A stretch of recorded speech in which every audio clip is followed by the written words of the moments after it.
Dr. Amos Wilson told us, we have a school system that is based upon the psychology of white children and white people. If we are trying to educate our children in that system, they are bound to fail. The very structure of the educational system itself is based upon a white model, and therefore it has a built-in failure mechanism for Black children, one way or the other. Dr. Bobby Wright told us, in their relationship with the Black race, whites are psychopaths, and their behavior represents an underlying biologically transmitted proclivity with roots deep in their evolutionary history.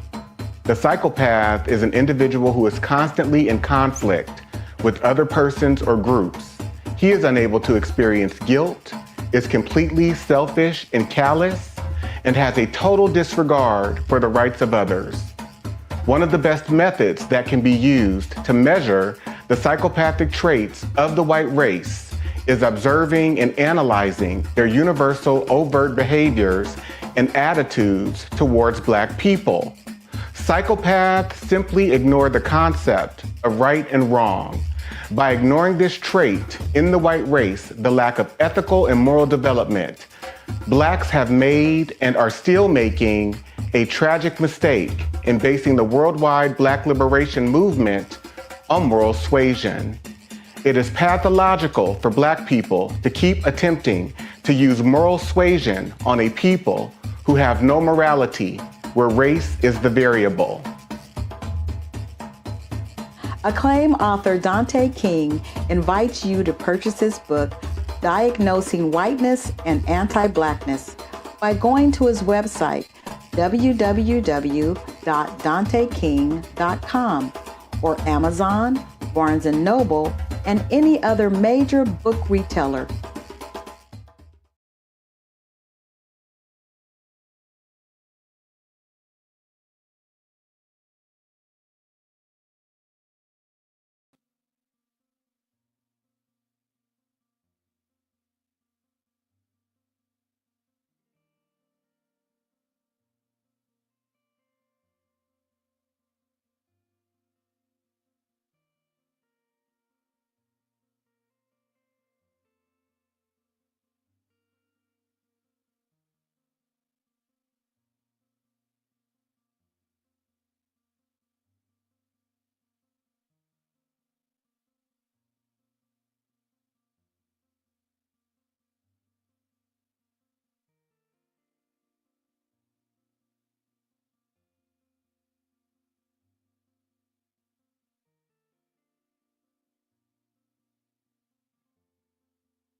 Toni Morrison told us that the people who practice racism are bereft, that there is something distorted about the psyche.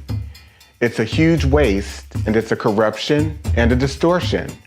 It's like a profound neuroses that nobody has examined for what it is.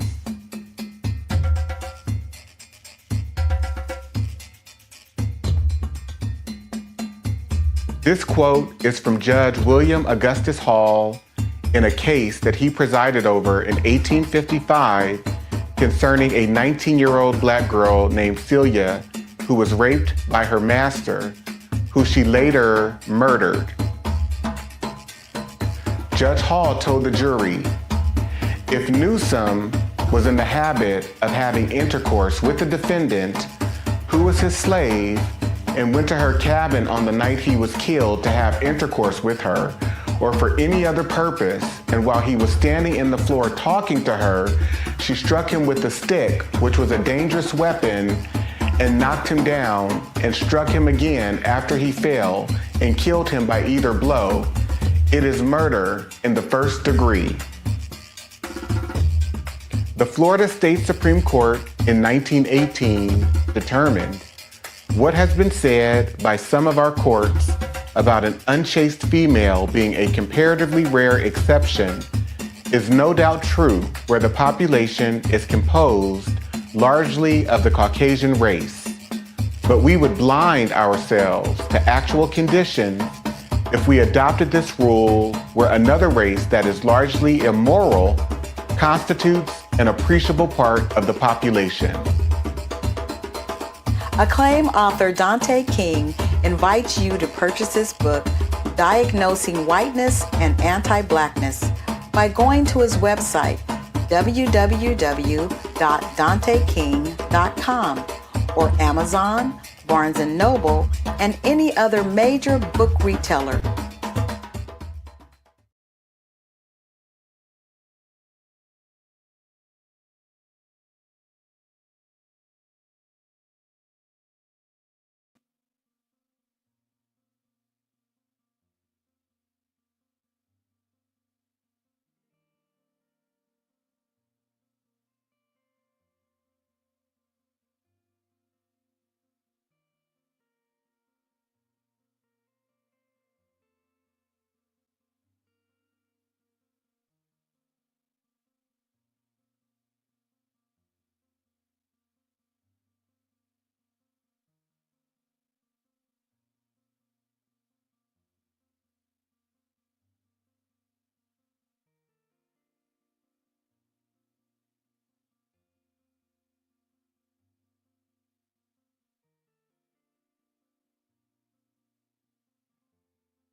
The 1969 Casual Killing Act established, whereas the only law in force for the punishment of refractory servants resisting their master, mistress, or overseer cannot be inflicted upon Negroes, nor the obstinacy of many of them be suppressed by other than violent means, be it enacted and declared by this grand assembly, if any slave resist his master or other by his master's order correcting him, and by the extremity of the correction should chance to die, that his death shall not be accounted a felony, but the master or that other person appointed by the master to punish him be acquitted from molestation, since it cannot be presumed that premeditated malice, which alone makes murder a felony, should induce any man to destroy his own estate. A wise doctor once said, white supremacy is diagnosable in individuals, systems, and society as a whole. Any idea of someone who is fundamentally superior based on race, appearance, wealth, anything is delusional thinking.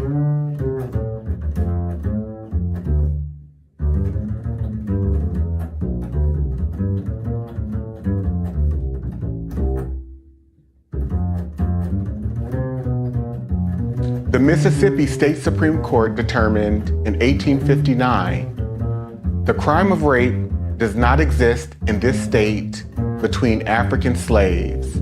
Our laws recognize no marital status as between slaves. Their sexual intercourse is left to be regulated by their owners. The regulations of law as to the white race on the subject of sexual intercourse do not and cannot, for obvious reasons, apply to slaves. Their intercourse is promiscuous, and the violation of a female slave by a male slave would be a mere assault and battery. Acclaimed author Dante King invites you to purchase his book, Diagnosing Whiteness and Anti-Blackness, by going to his website, www.danteking.com, or Amazon, Barnes & Noble, and any other major book retailer.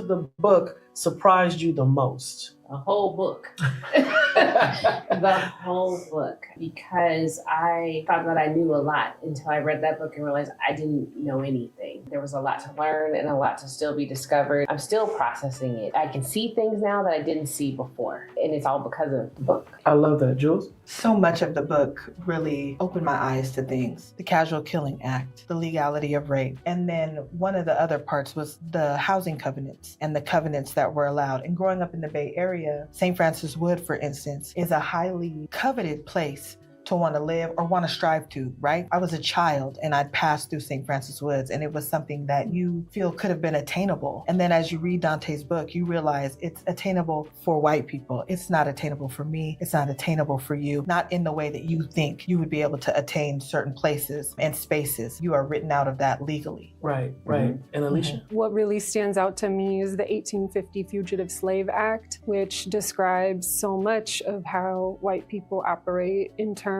of that act deputizing all white Americans to serve as white racial police against African Americans, whether they're freed or enslaved, and getting incentivized by bounties, by slave auctions to surveil and police and criminalize Black people, and how that persists today, the obsession with it. The author of the book, some time to speak directly to the audience. Tell them what you know they need to hear and the takeaway from these 10 episodes that wonderfully, thoughtfully, and lovingly unpack the chapters of your work. The last thing that I would like to leave all of you with is a call to action. Read the book, study the book with your friends and family. Take it one chapter at a time and highlight, read, reread the information contained in each of the chapters, as well as the reflection questions that are at the end of each chapter, because we have to understand we've normalized violence against African American people. We have lost all regard of our humanity towards African American people. This is a call to action to regain a sense of your own humanity in regards to how you come to knowing, understanding, making meaning about who you are in relationship to Black people, and how have you been tainted and corrupted by white rulership and white racial control. This is a lifetime journey for me. I know that I will be in recovery from white supremacy and anti-Blackness throughout my entire life. And so I'm calling us to be greater people, greater advocates for each other, greater in our understanding. So thank you so much for being a part of this experience. I hope it serves you well. I hope it serves your family well. I hope you can go out and be recommitted to supporting, uplifting, believing Black people. Thank you.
Free. We're not on plantations. We're not indentured servants. Well, that's We're not unfortunate. slaves. Yeah, I know. Yeah.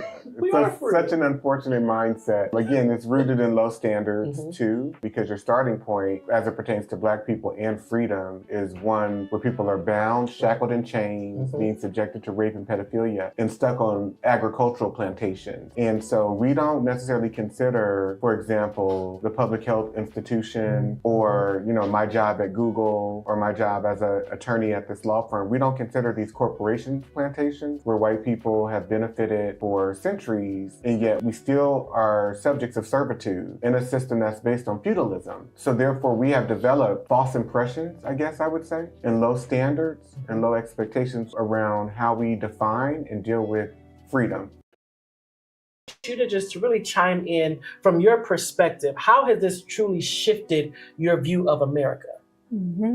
I appreciate Dante's definition of a racial terrorist, and that includes white people who are indifferent to the torture of Black people, and just thinking about how all white people are implicated, and thinking about the white mobs and the lynchings and the massacres of hundreds of innocent Black people, whether it's for voting rights or for organizing for farm action, whether it's for any crime that was arbitrarily made up by white people just to torture Black people, and how entire white communities showed up to lynchings, to massacres, as a social activity, as a religious activity, showing up in Sunday church clothes, children smiling at cameras while Black bodies hang from trees burning. I believe that white people have traded in our morality and humanity for white power.